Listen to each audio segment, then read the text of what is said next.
Chào mừng các cậu đến với kênh Thì Sao Nhỉ? Tớ là Hồng Xiêm, người dẫn kênh. Có lẽ cái kiểu thời tiết ấm áp này thật sự làm cho tớ không muốn đi ngủ sớm. Xung quanh tớ bây giờ rất yên tĩnh, tớ có thể nghe thấy tiếng gió thổi bên ngoài cửa sổ. Điều này khiến tớ nhớ lại nhiều thứ và muốn nói một chút về sự im lặng. Tớ sẽ giải thích ngắn gọn định nghĩa của sự im lặng trong vòng 3 giây. Và im lặng có nghĩa là không phải mạng lag đâu, đó chính là sự im lặng. Không biết từ bao giờ tớ đã quá quen với sự im lặng. Tớ đã im lặng tới nỗi mà trải nghiệm hồi học mẫu giáo chỉ toàn là những cái cây, một dòng suối, vài con côn trùng. Và chúng nó đều có một đặc điểm chung là không biết nói. Tớ nghĩ hồi đó đối với tớ im lặng là một món quà.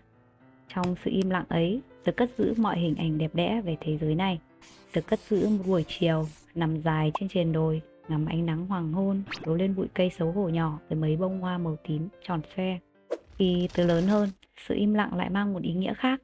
Có lẽ nó ít phần đẹp đẽ hơn so với hồi tớ còn là một nhóc con.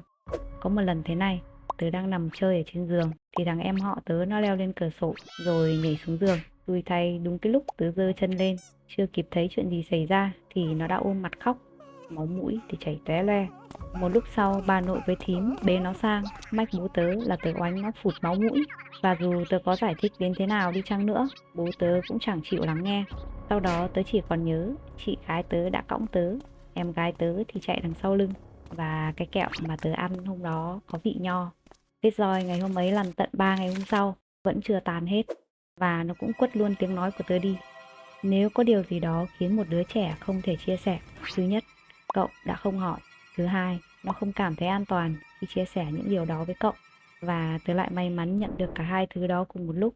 Chẳng có ai muốn hỏi, cũng chẳng có ai thực sự muốn hiểu. Đó là lần đầu tiên tớ nếm trải cái gọi là sự bất lực của ngôn từ. Thế là tớ trở về với sự im lặng. Không phải vì không có gì để nói, mà vì có nói cũng chẳng thay đổi được gì. Thế nhưng sự im lặng chưa đủ để bảo vệ tớ khỏi những trận đòn roi.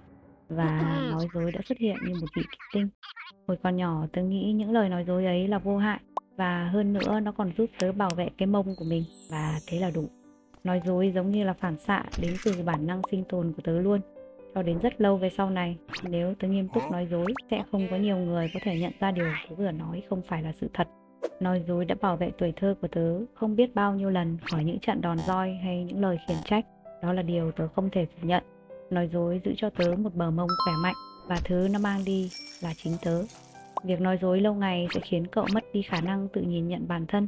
Và nếu cậu cứ vì sợ hãi mà chìm đắm mãi trong những lời nói dối, thì đời cậu coi như bỏ. Người ta chẳng thể sống chân thành và hạnh phúc trong cuộc đời này khi mà họ không thể chân thật với chính mình. Và cậu biết luật hấp dẫn chứ? Nó sẽ thu hút cho cậu những mối quan hệ dối trá và chỉ toàn các toan tính. Vậy nên đừng nói dối nữa nhé. Sau này khi mà tớ đã lớn hơn, thời điểm mà tớ nghĩ rằng bản thân đã đủ lớn để có thể tự bảo vệ chính mình, có những lúc tớ đã muốn nói cho những người thân thiết về những suy nghĩ hay cảm nhận của tớ, một điều gì đó để họ có thể hiểu tớ đang thực sự cần điều gì. Thế nhưng việc nói chuyện thẳng thắn trực tiếp không hề có tác dụng như tớ nghĩ. Điều đó chỉ làm mọi việc trở nên tồi tệ hơn.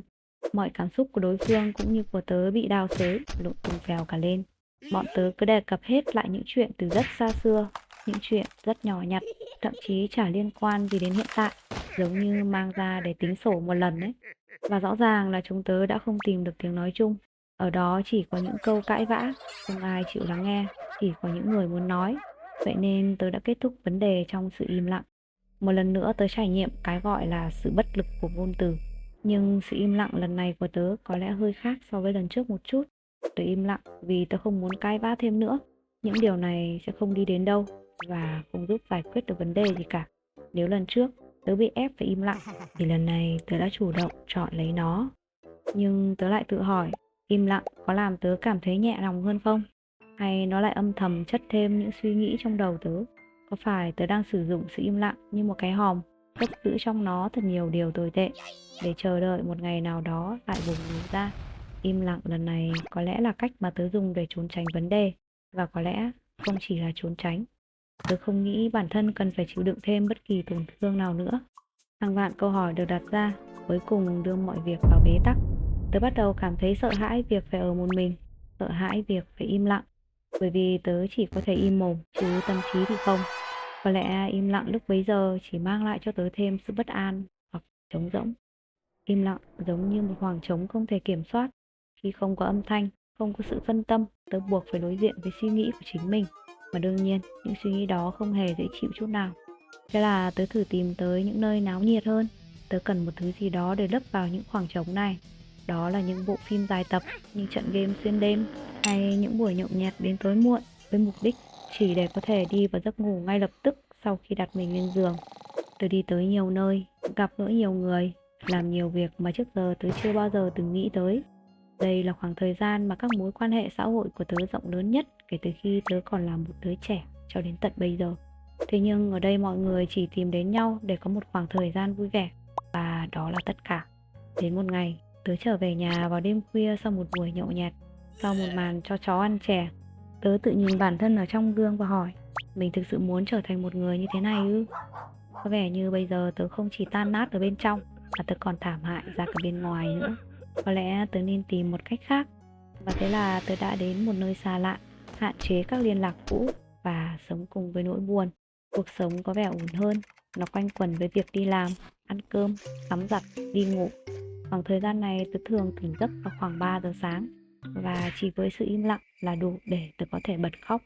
Tớ cũng không chắc mình khóc vì điều gì, chỉ thấy buồn và muốn rơi nước mắt.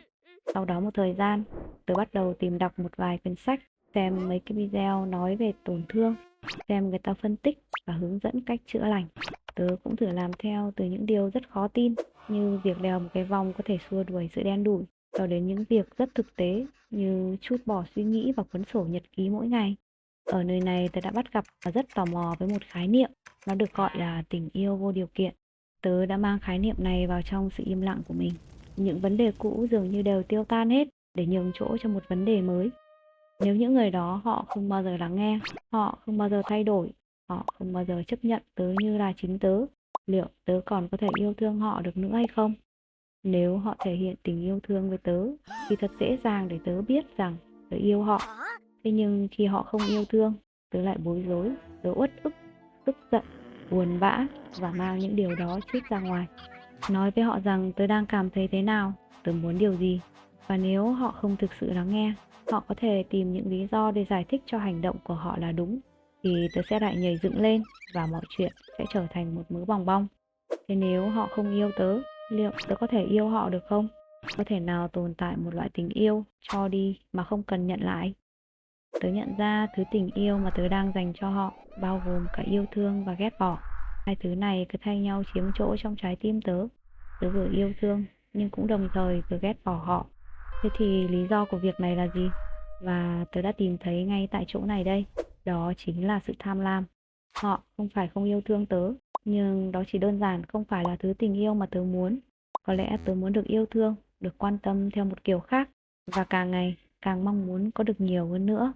Tớ đã luôn so sánh tình yêu mà họ dành cho tớ ít hay nhiều hơn so với tình yêu mà họ dành cho những người khác. Tớ đã luôn so sánh để biết rằng tớ đã thiệt thòi thế nào. Luôn so sánh để thấy bản thân thật đáng thương. Luôn so sánh để che lấp đi sự thật là họ vẫn vậy, chỉ có tớ càng ngày càng tham lam hơn. Và tớ cũng vô tình nhận ra không chỉ có họ không hiểu tớ, mà chính tớ cũng chẳng hiểu gì về họ. Tớ luôn có nhu cầu được yêu thương, nhưng liệu họ có nhu cầu trao yêu thương cho tớ không? Thế là tớ biết tình yêu vốn dĩ là thứ không thể giành giật được. Tình yêu đến tự nhiên. Nếu cậu nhận được một điều gì đó, nó nên xuất phát từ việc đối phương muốn cho cậu. Chính cậu cũng chẳng thể điều khiển được tình yêu của mình. Khi cậu yêu một ai đó, cậu trao tình yêu cho họ và cậu chẳng thể đòi lại nó từ họ.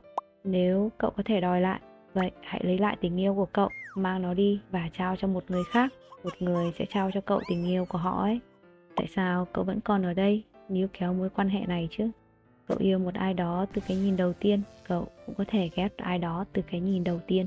Cậu đều không thể giải thích được cả hai điều này. Và chỉ cần hiểu như thế là đủ để tớ có thể chấp nhận. Tớ chẳng thể làm gì để thay đổi những gì đến từ tự nhiên. Bên ngoài kia đang mưa, và nếu tớ muốn trời ngừng mưa ngay lập tức, điều đó là không thể. Mong muốn này chỉ làm tớ thêm đau khổ. Ai cũng biết điều đó, vì đó chính là tự nhiên. Thay đổi tự nhiên là ý nghĩ ngu ngốc. Đây chính là thời khắc mà sự im lặng đã mang lại sự trưởng thành đầu tiên cho tớ. Tớ đã dùng sự im lặng này như một căn phòng gương, nơi tớ ngồi lại để xem xét về những việc đã xảy ra, xem xét lại chính bản thân mình. Sự im lặng chỉ là sự im lặng. Nó có thể là nỗi sợ hãi cho một kẻ hèn nhát, và nó cũng là một món quà dành cho những người dũng cảm, sẵn sàng tìm kiếm. Hãy chia sẻ những trải nghiệm và suy nghĩ của cậu về sự im lặng ở dưới phần comment nhé. Tớ vẫn luôn ở đây, sẵn sàng để lắng nghe những chia sẻ của cậu. Bây giờ thì xin chào và hẹn gặp lại.